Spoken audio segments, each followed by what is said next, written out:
Él es profesor de Historia de América Latina y es coordinador de la Maestría en Ciencias Internacionales y Diplomáticas de la Universidad de Bolonia, Italia. También es director de una maestría que tiene sede en Buenos Aires. Es doctor en Historia de las Américas de la Universidad de Turín, Italia. Y entre sus múltiples obras pudiéramos destacar algunas como Del Estado Liberal a la Nación Católica, Iglesia y Ejército en los orígenes del peronismo, Perón y el mito de la nación, y tiene además numerosas obras, entre las cuales yo pudiera destacar una historia de América Latina, una historia muy densa de América Latina, que es un texto importante para nuestros estudiantes precisamente que quieran tener un conocimiento de la historia de América Latina a través de los siglos.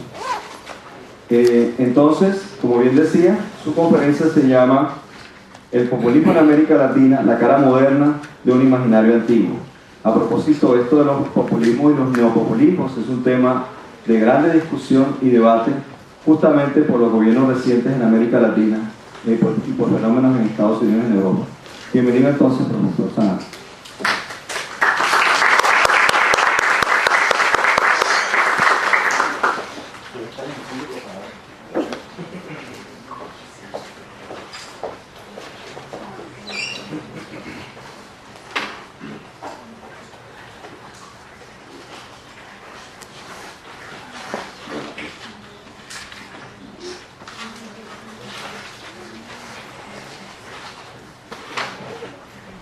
Buenos días a todos, muchas gracias por estar tan numerosos aquí y gracias por los organizadores, por supuesto, y gracias a Roberto por sus amables palabras. Y bueno, voy a ver si logro no hacerlos dormir, porque la verdad para mí hablar tan pronto a la mañana es un reto, ¿no? Y entonces mi primera tarea, entre otras cosas, al tener que hacer una ponencia que, como verán, es una conferencia que tiene un enfoque teórico, ¿no? Y es peligroso darle un enfoque teórico a una ponencia, más sobre un tema tan pesado como es el populismo, tan denso también conceptualmente a esa hora de la mañana. Así que mi primer reto es no hacerlos dormir para que los ponentes que sigan puedan tener un público atento, ¿no? Dos premisas. La primera es que no soy argentino. O sea, yo hablo a la Argentina, pero no soy argentino, aunque sí conozco bastante bien la Argentina y estudié mucho, como acaban de decir, los fenómenos populistas argentinos, y por eso le acabo de decir que no soy argentino, porque estudié muchísimo el peronismo, y el peronismo se suele, no solamente en Latinoamérica, en general en la literatura internacional, se suele tomar como un prototipo de alguna manera, ¿no? O un ideal tipo, para decirlo en sentido weberiano, del fenómeno populista. Y la otra premisa es que yo generalmente amo hablar libremente, de manera extraordinariamente informal. Voy a seguir un texto, pero va a ser un texto comentado y me gustaría que existiera la oportunidad de profundizar un poco, porque claro, sobre el populismo habría que decir muchísimas cosas. Es un tema de gran debate, no solamente en Latinoamérica, sino en Europa, muy actual, en Estados Unidos, hasta en el mundo anglosajón, donde pareciera que el fenómeno populista fuera menos, digamos, importante o menos frecuente o menos intenso que en otras zonas del mundo. Hoy se habla muchísimo y se utiliza muchísimo la palabra populismo y por lo tanto sería muy complejo completar una reflexión general sobre el concepto de populismo, porque esta es la primera cosa que tenemos que aclarar. O sea, el populismo es un concepto, es una palabra que inventamos nosotros, los cientistas sociales, en mi caso los historiadores. Los primeros fueron los sociólogos, en realidad, que utilizaron esta palabra. Es muy importante, porque no es una forma de autodefinición por parte de algún movimiento o de alguna corriente intelectual. Claro, hoy sí, en la polémica o en el debate político puede acontecer que alguien reivindique esa palabra para sí mismo. Pero no hay que confundir la idea de populismo con un fenómeno realmente existente, o sea, no es como los grandes sismos del siglo XX. Los fascismos, los comunismos, los catolicismos políticos, todo esto se autodefinían como tales, eran ismos que se reconocían en esa declinación semántica. Yo soy comunista, yo soy fascista, etc. El populismo no. El populismo es un concepto a través del cual nosotros intentamos comprender un fenómeno. Claro que sería muchas las preguntas que nos tenemos que hacer. Yo algunas las voy a enfrentar, otras las dejo por si hay preguntas, pero serían igualmente muy importantes. Y las preguntas son, en primer lugar, ¿qué es? ¿Qué queremos decir cuando utilizamos esta palabra que todos dicen polisémica? Polisémica es una manera elegante para decir que quiere decir muchas cosas para diferentes personas y que por lo tanto es prácticamente imposible encontrar un consenso sobre su significado. Pero después había que entender de dónde viene. Yo que soy historiador, en realidad es lo que más me interesa. ¿De dónde viene? Esa visión del mundo que se asocia a lo que llamamos populismo, ¿de dónde viene? Y es igual en todos lados, en todos los lugares. ¿Por qué utilizamos la misma palabra, qué sé yo, para hablar de Hugo Chávez o de Donald Trump? ¿Tiene sentido? ¿Y hasta qué punto tiene sentido? Y al final tendríamos que poner otras preguntas más. Y no creo que esto vamos a tener tiempo para enfrentarlo, pero si hay preguntas, ¿cómo no? Y la pregunta es, ¿por qué Latinoamérica? No solo desde mi punto de vista, que estudio el problema del populismo en Latinoamérica desde hace 25 años, sino que en la literatura internacional, Latinoamérica se suele definir el paraíso del populismo. Yo en general digo, no tanto Latinoamérica, cuanto el mundo latino. Y yo estoy para rescatar una categoría que se perdió, y se perdió en un preciso momento histórico que fue el comienzo de la Guerra Fría, y se podría explicar por qué. Que se perdió la categoría de mundo latino y católico, me gustaría más decir, porque como veremos mi idea de la tradición populista del mundo latino católico tiene mucho que ver exactamente, ¿no?, con el tipo de civilización, con el tipo de visión del mundo que está vinculada con la tradición de la cristiandad antigua, de la cristiandad católica especialmente. Bueno, la categoría del mundo latino católico es muy interesante y muy importante porque nos ayuda un poco a cruzar el océano, a cruzar el Atlántico, a entender que con todas las diferencias sociales e históricas que existen entre nuestros continentes, desde el punto de vista cultural, histórico, de los fenómenos sociales e intelectuales, seguimos formando un mundo en realidad común, muy parecido. Y no casualmente, en los últimos 10 años, en la literatura internacional ha pasado algo que nadie iba a imaginar en el pasado, o sea que Latinoamérica no se quedó sola como paraíso de los fenómenos populistas. Ahora Italia viene primera, les estamos ganando desde hace tiempo. Un país como Italia se ha transformado en un laboratorio, una cadena de volcanes populistas, ¿no?, que están eruptando continuamente. Pero estas son una serie de preguntas que nos podemos poner. En realidad, para empezar, yo debería decir una cosa que a mí no me conviene, pues yo vivo de populismo, ¿no?, es mi trabajo. Y yo trabajaba sobre populismo cuando de populismo casi no se hablaba, o se hablaba muy poco, a comienzos de los años 90. Así que debería estar feliz que hoy todo el mundo habla de populismo, ¿no? Es como un mercado que crece.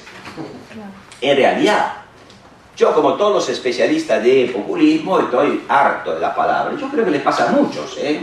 La mayoría de las personas que se ocupan de populismo ya no aguantan más la palabra. Se habla de populismo todo el tiempo. Y generalmente para quien lo hace desde una perspectiva que ambiciona ser, en cierto sentido, científica, bueno, la manera en que se utiliza no es aceptable, ¿no? Molesta mucho. Porque claro, se suele usar como una palabra que sirve para deslegitimar al adversario político, ¿no? O hoy, como decía antes, se suele usar cada vez más para reivindicar una identidad en contra de no un adversario político, un enemigo político. Es una forma de deslegitimación recíproca. Ahora, claro, yo que no tengo ninguna dificultad en decir que no amo los populismos, pero soy un historiador y yo tengo que entender más. Si son fenómenos que no me gustan, una razón más para tratar de entenderlos, de analizarlos, de comprender su popularidad, su arraigo en el tiempo, en la historia. Entonces no me gusta esa manera de entender el populismo. Entonces me pasa a mí lo que le pasa a muchos otros que estudian el populismo. Me daría ganas de decir, ya basta, no utilicemos más la palabra. Pero es imposible, y les cuento por qué es imposible liberarse de la palabra. Hay por lo menos dos buenas razones. La primera es que esto ya pasó. O sea, hoy nadie lo recuerda, pero en los años 60 y 70 la palabra populismo se utilizaba. En realidad lo primero que utilizaron la palabra populismo fueron especialmente sociólogos, cientistas sociales. Por otra parte, la sociología era la reina de las disciplinas en los años 60. La disciplina que parecía poder gobernar el mundo, hacer descubrir las leyes que reglamentan las sociedades humanas. Y bueno, los grandes sociólogos de la época, algunos lo conocerán, ¿no? Uno muy conocido en Latinoamérica también es Gino Germani, un hombre que abandonó la Italia populista del fascismo y se trasladó a Argentina, donde se topó con el peronismo. Una vida afortunada, una vida realmente, tuvo mucha suerte, Gino Germani. Pero hay también otros grandes pensadores que en aquella época trataron el tema del populismo. Yo pienso a uno que quiero mucho, que se llama Isaiah Berlin. Si los más jóvenes no lo conocen, es un consejo de lectura, los viejos estamos también para eso, para transmitir ideas de lecturas. Isaiah Berlin es un gran pensador del siglo XX. Bueno, en esa época se habló de populismo, y ustedes saben que hacia final de los años 70, comienzo de los años 80, ¿qué pasó? Pasó exactamente lo que está pasando ahora, que muchos comenzaron a decir, no, esta palabra no sirve, esta palabra confunde más de lo que aclara, tirémosla a la basura.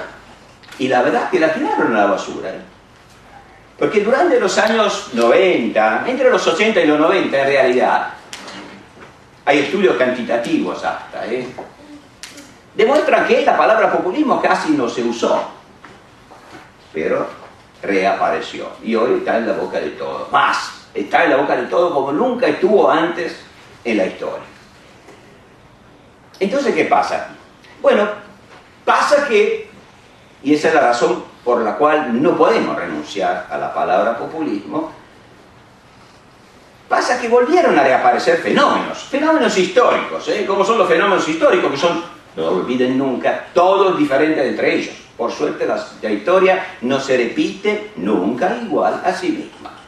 Bueno, aparecieron fenómenos históricos, y cuando los cientistas sociales, los historiadores, los politólogos, lo que sea, fueron a buscar una palabra para definirlos, no encontraron otra palabra mejor.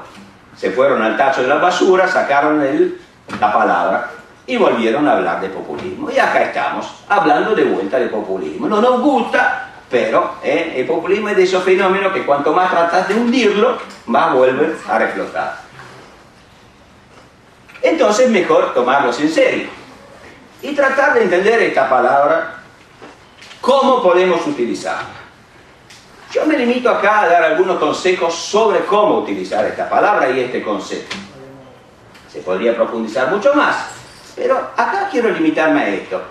Quiero decir, sin embargo, que la nueva ola de estudios sobre el populismo que se desarrolló a partir de los años 90 y que hoy es una luz, es realmente un fenómeno masivo en el mundo, es bastante diferente de la primera. Y yo creo que es mejor, que nos ayuda un poco más a entender los fenómenos populistas. Pero no es una luz de estudios que se concentra en la dimensión socioeconómica como eran los primeros. No porque la parte socioeconómica o la dimensión socioeconómica de los fenómenos populistas no sea relevante, pero porque yo no creo, y muchos otros estudiosos de los fenómenos populistas no creen que en realidad el núcleo del populismo quede ahí, en la estructura socioeconómica de las sociedades. La ola de estudios sobre el populismo que estamos viviendo desde los últimos 20 años se concentra más en el populismo como ideología. Yo en realidad no creo tampoco que sea correcta ideología. Yo hablaré ahora, voy a leer una parte del texto, yo hablaré de imaginario. El imaginario, lo sé perfectamente, es una palabra liviana, livianita, tan etérea que casi no se entiende qué quiere decir. Pero bueno, por eso la uso. Por eso la uso, porque imaginario alude a algo que está mucho menos estructurado que la palabra ideología. La ideología da la idea de una estructura, de una visión del mundo estructurada, ¿no? De alguna manera con sus leyes, con sus catecismos, con sus autores de referencias. En cambio no, el imaginario es algo más liviano, que está como sedimentado en las conciencias de los individuos como de las colectividades. Es una visión del mundo, es un sistema de valores, es un sistema de creencias que podríamos entender como un sistema tan inconsciente que tampoco sabemos detenerlo. Había un gran filósofo italiano, que pero está conocido en el mundo, se llamaba Benedetto Croce, que explicaba muy bien este concepto del imaginario sin usar la palabra imaginario. Benedetto Croce era un hombre laico, no era religioso, no era un católico ni mucho menos, era un liberal italiano y decía, como italianos, pero podría decir lo mismo para los colombianos y para los latinoamericanos en general, para los italianos, bueno, nosotros los italianos no nos podemos no decir cristianos, somos cristianos por civilización, por historia. Puedo ser el más anticlerical del mundo, puedo ser el más antirreligioso del mundo, pero soy el fruto sedimentado en la historia de una civilización. Mi sistema de valores, por negación o por asunción, es un sistema de valores y de creencia que está formado a lo largo de la historia por pertenecer a una civilización que está hecha de siglos, que se ha heredado con el pasaje de las generaciones. Esa es la idea de imaginario que quiero trabajar aquí. Entonces, cuando hablamos de populismo, me gusta hablar de imaginario, una visión del mundo. Entonces, ¿cuál es esta visión del mundo? Es en eso que quiero concentrarme. Ahora, teniendo en cuenta los problemas que crea la palabra populismo, yo creo que lo mejor es pedirle lo menos posible. Es una palabra a la que no hay que exigirle mucho. Pero no se puede evitar esa palabra. Es de una utilidad limitada. Por lo tanto, será aconsejable evitar definiciones rígidas. Por eso yo no tengo slides. Yo no tengo una slide con una definición de populismo. No creo que exista una definición de populismo. Yo diría que es mejor darle un poder evocador. La idea de la evocación es importante. Otra palabra livianísima, evocación. ¿Qué quiere decir? Bueno, le hago un ejemplo para que entiendan. La economía es infinitamente más precisa de la literatura. Bueno, no sé cuánto en realidad. No sé si hay economistas. Pero la economía, pongamos, es una ciencia más exacta de la literatura. Sobre eso no cabe la menor duda, porque la literatura no es una ciencia, ¿no? Muchas veces entonces nosotros pensamos la economía es más precisa de la literatura, pero bueno, muchas veces nosotros entendemos más a través de la literatura que a través de la economía. Leyendo una buena novela, a lo mejor entendemos no de manera sistemática, sino a través de un proceso de evocación. La literatura nos ayuda un poco a vincular ideas, intuiciones, evocaciones. Bueno, yo pienso que cuando pensemos en el populismo, tenemos que pensar en forma, no como los economistas en ese caso, buscando fórmulas, sino con un sentido de evocación. ¿Qué nos evoca la palabra populismo? ¿Qué evoca el populismo? ¿Qué quiere evocar el populismo? Entonces, un poder evocador de la palabra. Será menos preciso, como acabo de decirlo, pero más profundo. En ese sentido, se puede decir que el núcleo más íntimo de los populismos está formado por, atención, porque este es un concepto clave, por un anhelo unanimista o por una pulsión unanimista. Es una búsqueda de unanimidad. Podríamos decir también de comunidad, pero no daría la idea suficiente, porque debe ser una comunidad con un sentido de unanimidad. Podríamos decir también de homogeneidad, de cohesión. Este es el sueño que alimenta el imaginario populista. O sea, el sueño de regenerar una unidad primigenia. No importa si esa unidad primigenia haya existido o menos en la historia. No importa. La historia no está hecha solamente por lo que realmente aconteció. Muchas veces en la historia es mucho más importante la percepción o la idealización de lo que ha pasado o lo que debería haber pasado. O lo que se supone que deberá pasar porque nos hubiera gustado que hubiese pasado en los tiempos pasados. Así que no importa. Una unidad primigenia, una armonía natural, una identidad compartida, una comunidad perdida. Esto es en el centro del imaginario populista. Yo casi diría una nostalgia de unanimidad. La idea que existía en un pasado mítico, un pueblo feliz, unido, cohesionado, que compartía una identidad, una historia, un destino común, y que algo vino y empezó a desarticular, a fragmentar, a dividir esa unidad mítica. Bueno, en ello radica el pueblo del populismo. Cuando el populismo utiliza la palabra pueblo, y la palabra pueblo siempre está en la boca del populismo, de los fenómenos populistas, de los líderes populistas, de los militantes populistas, de los que ni se piensan como populistas. En mi boca en este momento, la palabra pueblo alude a esta comunidad, a esta idea de comunidad. Y ojo, porque este es el centro, porque la primera cosa que tenemos que pensar cuando hablamos de populismo es la idea de pueblo que tiene el populismo. Si no, no hablaríamos de populismo, lo llamaríamos Antonio, Juan o de otra manera, y en cambio lo llamamos populismo. Entonces es un fenómeno que reivindica una cierta idea de pueblo. Pero, ¿qué idea de pueblo? Ese es fundamental. Pues la palabra pueblo, yo creo que estamos todos de acuerdo si digo que es muy linda, es una maravilla de palabra. Pero las palabras maravillosas muchas veces son ambiguas, son complejas. Porque ¿a qué aludimos? Por ejemplo, en la historia del liberalismo, pongamos, la idea de pueblo es una palabra que no alude a una forma identitaria de pueblo. El pueblo es el pueblo de la Constitución. Es formado por la ciudadanía, reconocida por el pacto político. Después haré un ejemplo que será muy útil para entender la diferencia práctica entre el pueblo de la tradición de la Ilustración, yo diría, o del pensiero humanista, racionalista, y la idea, en cambio, populista de pueblo. Porque para el populismo, el pueblo no es el pacto político. Es algo que está más allá del pacto político, que viene antes del pacto político. Está formado por una identidad unánime, se supone. Ahora lo vamos a ver. Estabas hablando de la ambición de regenerar. ¿Me están siguiendo hasta ahora? ¿Sí? ¿Alguien se durmió ya? Está justificado, No, bueno, por ahora no perdí a nadie. Bueno, por suerte. El pueblo está. El pueblo está presente. No sé si tan homogéneo. Bueno, un populista, yo me hago el populista ahora, ¿no? Como todos los que estudian los fenómenos,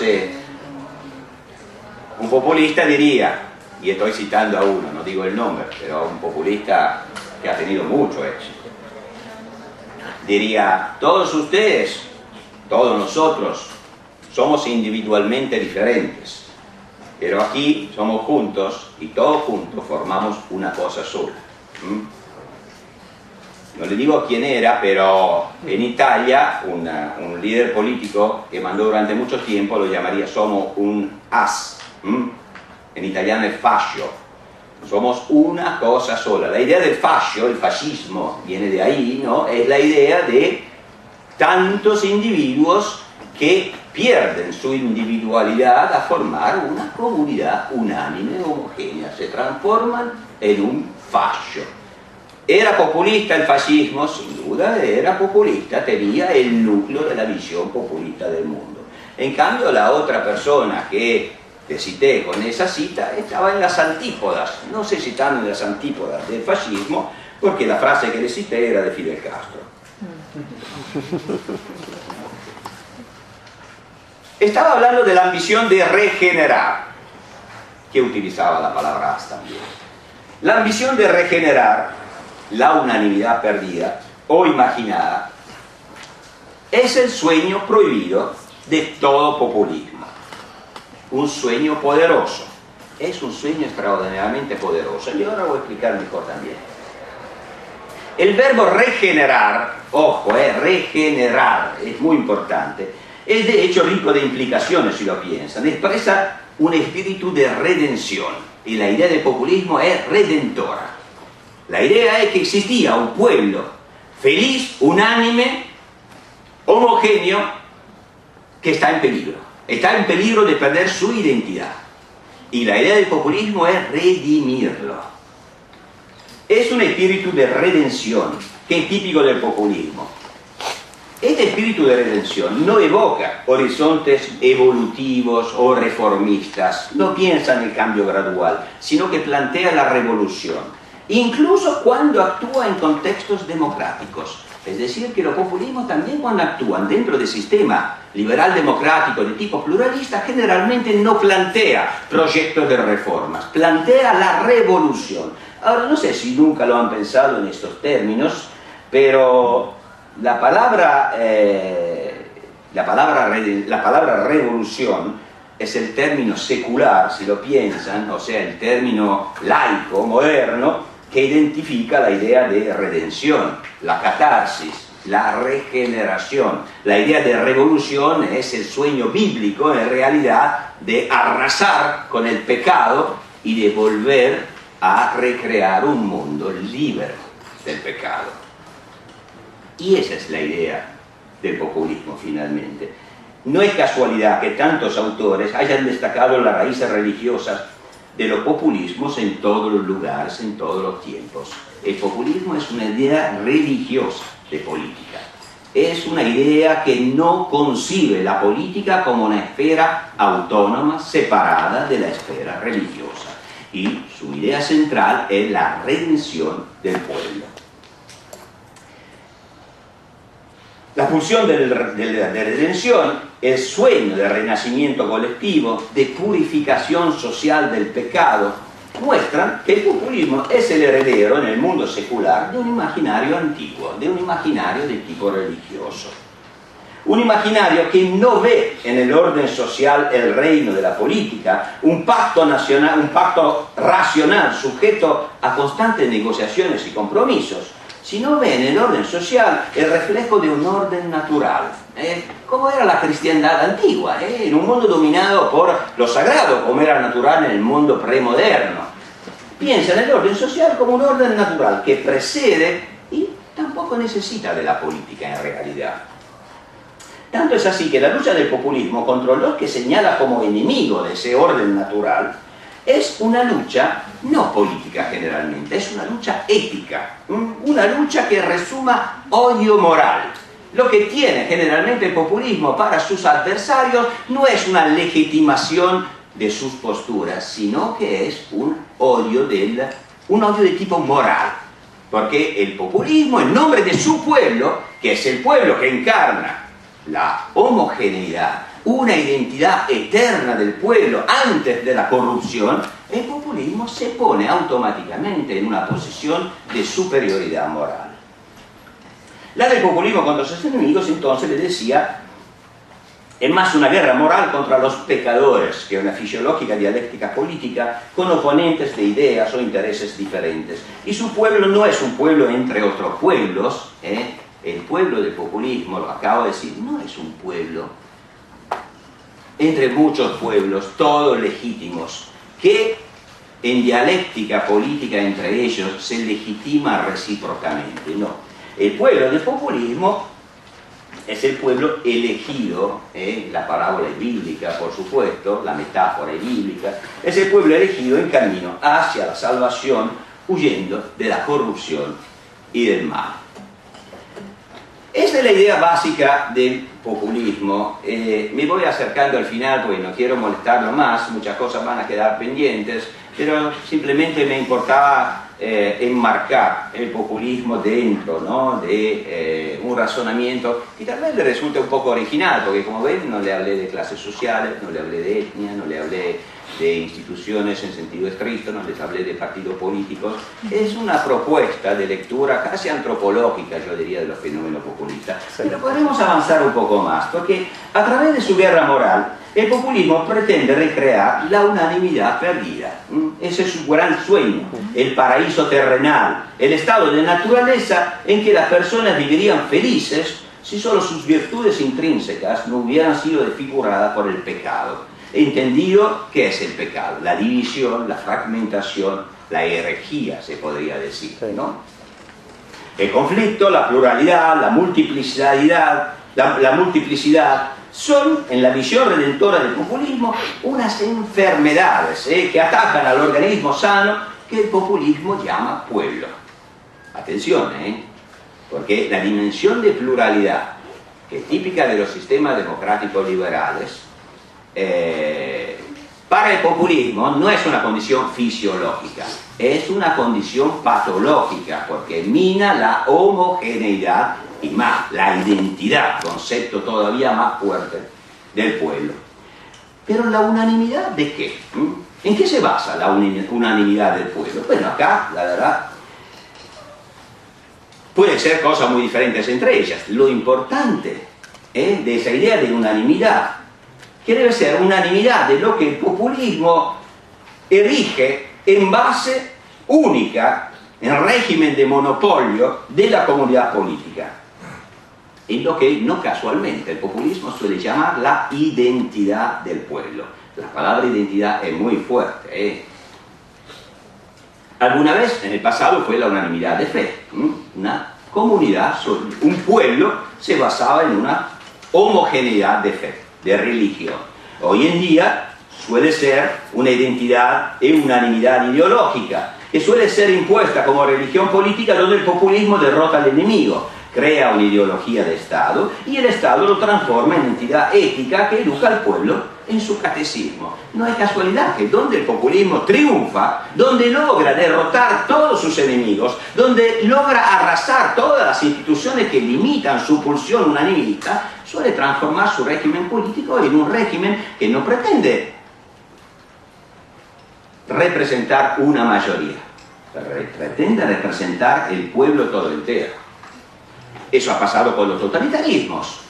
Y acá no uso la palabra derecha o izquierda, porque en ese sentido no hay diferencia entre los populismos de derecha e izquierda. Han tratado de representar la sociedad toda entera, o han creado, ¿por qué?, regímenes de partido único. Porque el partido único encarna la unanimidad. Pero piensen también en la historia de los populismos latinoamericanos, lo que han logrado conquistar el poder y crear regímenes populistas. Generalmente se han organizado para tratar de representar no una parte de la sociedad, sino todo el pueblo. Ese era el espíritu de la comunidad organizada peronista, por ejemplo. Eso fue el secreto de la longevidad del Partido Revolucionario Institucional en México durante 70 años, el intento de organizar en cuerpos la sociedad toda entera. Eso ha sido el gran éxito desde su punto de vista del castrismo, por supuesto. Pero también el Estado Nuevo de Vargas, que ni creó partidos en los años 30. Era un Estado que ambicionaba a representar la entera sociedad, todo el pueblo.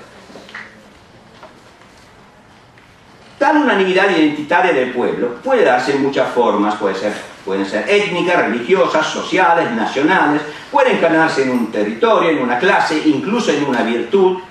Hoy, por ejemplo, los populismos postmodernos, especialmente en Europa, reivindican el monopolio de una virtud. Generalmente es la honestidad. Nosotros somos el pueblo de los honestos, ellos son el pueblo de los corruptos. Puede ser la misericordia, pueden ser sentimientos muy buenos. Cuanto más buenos, más popular, por supuesto. Lo que cuenta es que el pueblo posea el monopolio de la fuente de la identidad, que esa fuente no sea plural y no sea en discusión. Tal monopolio de la identidad se afirma así como el clivaje insuperable entre el pueblo legítimo y el antipueblo, entre la virtud y el pecado, podríamos decir. En todo esto, el populismo no está en el contenido de ese esquema. O sea, a uno le puede gustar más que el monopolio de la identidad sea reivindicado en nombre de la justicia social, pongamos, y no de la raza aria, por supuesto. Le puede gustar mucho más, pero el contenido del populismo no está lo relevante, es el esquema maniqueo que es relevante. El principio de unanimidad que eleva una parte del pueblo a todo el pueblo, a un único pueblo. Este es en cualquier caso el sello distintivo del populismo. Podríamos adelantar, pero ya mi tiempo está terminando, preguntándonos cuál es en general el enemigo del populismo, si esta es su visión del mundo, ¿no? Y yo creo que si esta es la visión maniquea del populismo, que piensa en la política como una prolongación de la religión, ¿no? Que piensa en el pueblo como una entidad mítica que hay que redimir del pecado, que hay que conducir a la salvación. Claro que el populismo traduce en el mundo secularizado una visión antigua del hombre, donde en lugar del debate racional entre una pluralidad de actores, el juego político se reduce a una lucha eterna y poderosa, la que más puede impregnar el imaginario colectivo entre el bien y el mal. O sea que la lucha política se transforma generalmente, y no es casualidad, es muy fácilmente observable empíricamente en los fenómenos populistas, en una simulación, y a veces no solamente en una simulación, de una guerra de religión, donde el populismo encarna el bien, su pueblo, y su enemigo encarna el mal, el antipueblo, y entre ambos no existe conciliación o compromiso posible. Es una lucha a muerte por la sobrevivencia. El enemigo del populismo, le decía, ¿cuál es? Bueno, si remontamos a lo largo de la pared de la historia, en busca de la fuente de lo que el populismo combate, encontraremos la tradición histórica que ha erosionado las certezas de que el populismo es nostálgico, o sea, la fuente de la fragmentación originaria de la comunidad mítica homogénea que el populismo fantasticaba. Encontraremos así la naissance de l'individu, el nacimiento del individuo, entendido en sentido moderno, como depositario último, ¿no?, de derechos y de deberes individuales. Encontraremos las revoluciones científicas que rompieron el aura sagrada del mundo. Encontraremos la racionalidad de la ilustración. Si ustedes leen los discursos del pasado y también los odiernos, de lo que yo pienso que sea uno de los más coherentes y sólidos populistas latinoamericanos contemporáneos, encontrarán definido como su enemigo, palabra enemigo, exactamente eso, la racionalidad de la ilustración, la visión iluminista, se dice en italiano, del mundo. Ese hombre era Papa Francisco.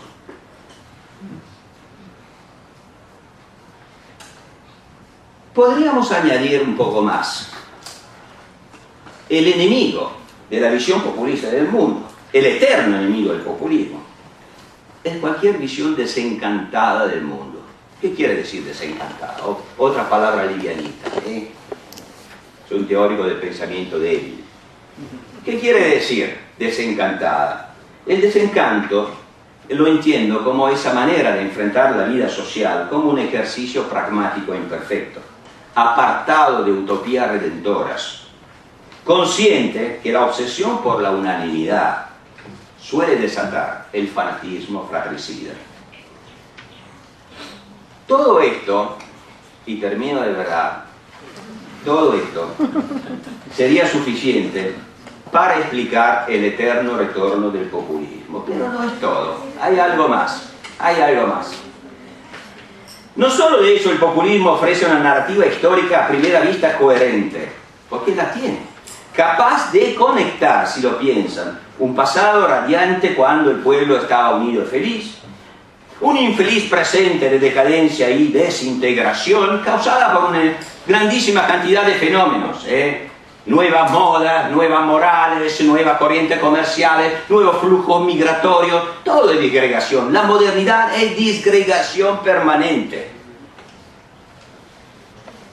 Y todo esto está conectado en el populismo con un futuro de redención, la promesa de la salvación a través de la redención o revolución. Pero el populismo hace más, porque a esa lectura, a esa narración, a ese relato, le añade una verdadera épica, una épica. Y lo hace ¿cómo? A través de la extrema simplificación de la realidad.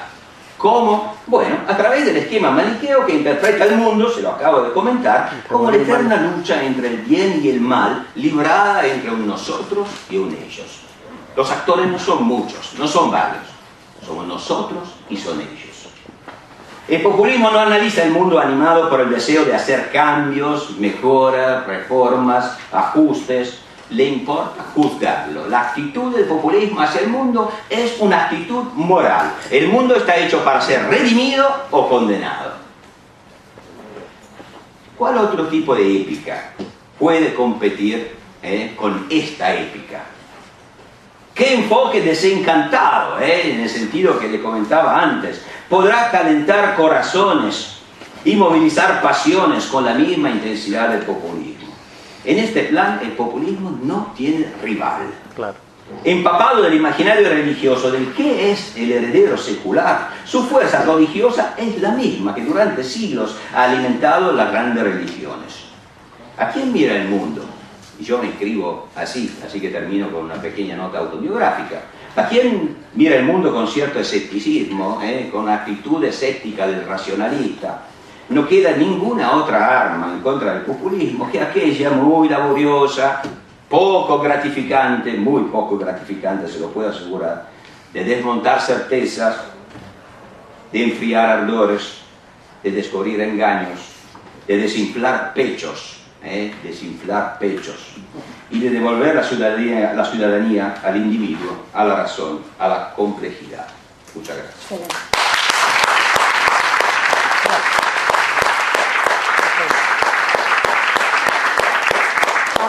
Impecable. Para